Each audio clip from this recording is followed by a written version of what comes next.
the energy work would come through, the healing I was doing spontaneously, doing extractions on people, and the community, the circle, and the workshops we would have, everything would just, the energy would be raised, the spirits would be there, and suddenly everything was just happening. And the spirits then said, you know, we want to move you on now to really begin to see the layers of unconsciousness and conditioning that you have.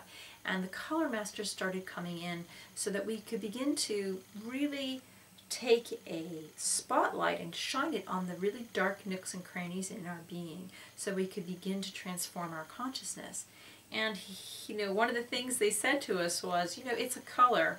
So when the color's flowing through you, you're an open channel for the divine, and the colors are merging with you and they're moving through you. Colors are happening to people all the time. They just don't realize it, or they might not know what they are. And when your ego is in the way, a color becomes rocked, what we call rocked. It means it's trying to flow through you, but it's getting stuck somewhere inside. You're seizing up, and you're wrestling with the energy. You're not letting it through your being.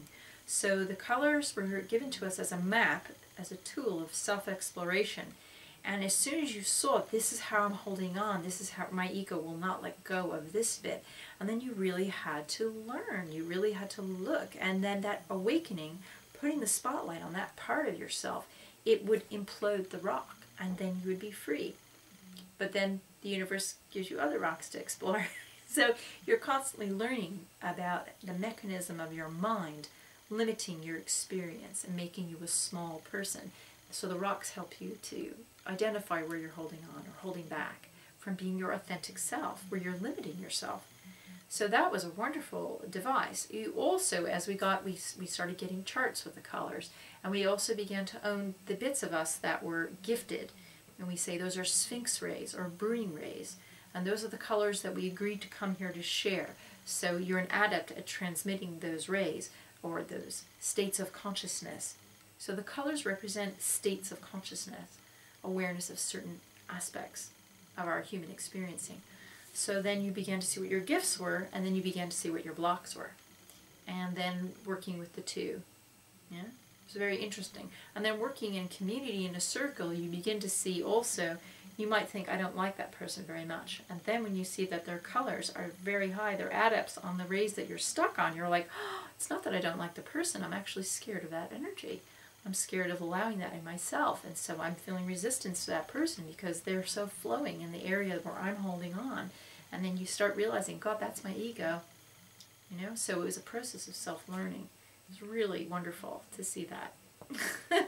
And then you can decide, I don't want to carry that anymore. I want to be free of that rubbish.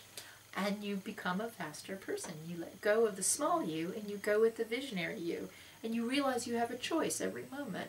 So it's something that makes you aware of that choice if you use it properly. Yeah? So that's how we were led to work with them. And then for a period of 5 years, we stayed working with a set of 21 colors. And these colors were very beautiful, very close to kind of human experiencing. And then after 5 years, we all became really well versed in this. Then we were given the next layer of colors. And so after that, every couple of years we were given another layer. You can imagine, of 126 of these amazing beings, you can't really get to know them all very well. So it takes time. So they really gave us a good 5 years with the first lot. And, you know, it's an amazing adventure. I mean, I have done so many journeys for people to the Colour Ray Masters to help them with their rocks. You know, you can journey for yourself. You can also receive healing from other people. So you can have massage. You can have like a Reiki session where people, we call it Colour Reiki, Colour Ray Key. So, you know, we put the hands on, and then the healing comes through, and then you can feel physical things in your body. You can even feel where you're holding on inside, so that's released. And you know, if you have a session from an adept or someone can receive for you. And then, you know, if you're practicing the colors, you work in behalf of each other in the color thenium. So we find out who's high on the ray where you're rocked, they work for you, and then when you're an adept, you get to work for someone who's got a rock. So it's very beautiful. And that also gets rid of the whole hierarchy thing. I mean, all of us have gifts. We all have different gifts. You know, the whole rainbow, the whole spectrum is covered, from the really rough, raw energies to the really subtle and sublime. You know, we have all of us have different gifts, and we all came here to express different things. We're not all supposed to be the same. So the more you work with the colors, you learn about more of your own talents and strengths. And, you know, how many ways can love come through you? You know, it's like the colors show you lots of ways to be expressing your love. So.